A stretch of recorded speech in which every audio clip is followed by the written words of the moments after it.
এবারে ভোট দেব ভাই সেই মানুষের যে মানুষ পক্ষে থাকে আল কোরআনে। ভাই এখন তুমি যে দল করো করো ভাই, আমার আপত্তি নাই, কিন্তু আমি একজন মুসলমান হিসেবে আমার এটা ফাইনাল ডিসিশন। আর এই ডিসিশনের কারণে যদি নতুন করে আবার কেউ মামলা দেয়, নতুন করে যদি কেউ হামলা করে, নতুন করে কেউ যদি কোনো আমলা ঝামেলা ফেলায়, কোনো ব্যক্তি যদি মৌলবাদ বলে, রাজাকার বলে, জঙ্গি বলে, তাতে আমাদের কিচ্ছু যায় আসে না। মুসলমান জন্মেছে, মুসলমান মরবে, তবে মুসলমানের কামনা থাকতে হবে মরণটা যেন শাহাদাতের মরণ হয়, শাহাদাতের মরণ হয়। আর বলেন আমি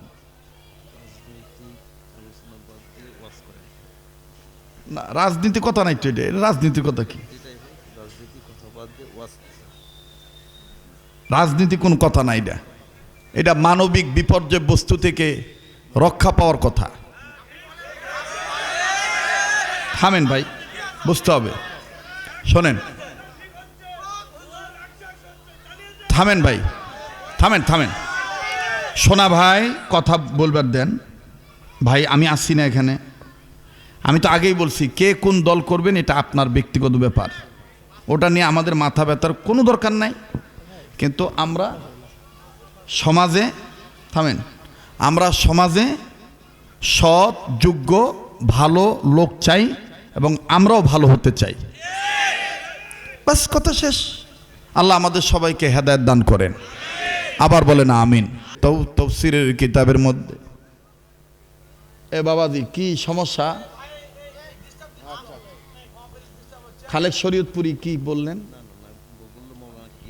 কে জিজ্ঞাসা করতেছে? সে কে? তা আপনি কথা বলতেছেন কেন পাশে? কে কথা বলতেছেন এখানে? কে খালেক শরীয়তপুরি? কে জিজ্ঞাসা করতে আছে আপনাকে? এসপি? থামেন, তারেক জিয়া না, আপনি আমার নাম বলতেছেন কেন? না না, আমার নাম আপনি বললেন কেন? কাক বলতেছেন বলেন, আপনি বলেন কে সে? আপনার বন্ধু, সে কে? আপনি সাইটে দিয়ে কথা বলবেন, আপনি বারবার ডিস্টার্ব করতেছেন।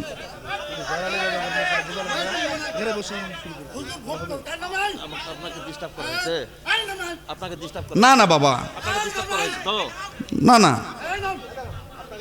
না না, খালেক শরীয়তপুরি মানে তা আপনি কাক বলতেছেন? অপরাধের কি আছে এখানে? এটা একটা জালসা চলতেছে না, আপনি সাইড টক করতেছেন কেন বাবা? আপনি 3 বার বলছেন আপনি।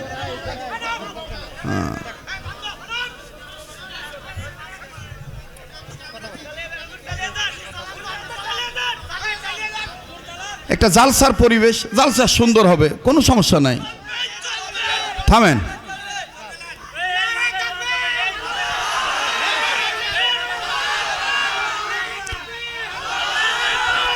থামেন ভাই, বসেন। হ্যাঁ, আমরা সবাই শান্ত হই ইনশাআল্লাহ। সবাই শান্ত হয়ে বসেন,